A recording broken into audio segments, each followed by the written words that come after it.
Hey, what's up guys? Right now I'm gonna show you 3 drills to warm up before class. The first one, we're gonna be here with my partner. I'm gonna place my hands on my partner's shins. I'm gonna throw the legs to one side. I'm gonna cross step, open my base, and then come back to the middle. I'm gonna do the same thing to the other side. Push the legs to one side, cross step, open my base, and I'm gonna go side to side. Now the second drill, we're gonna start like this. My partner's gonna throw the leg on top of my shoulder. I'm gonna drop my knee to the mat and I'm gonna spin to the other side. And then he throws the other leg, I catch, shin goes to the mat, circle around, catch, shin to the mat, circle around. Now drill number 3, my partner's gonna be with the underhook. I'm gonna close this gap, wizard that arm, push the head down, step, drop my elbow to the mat, circle all the way.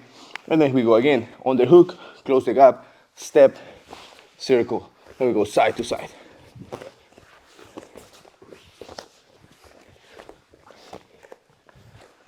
Us.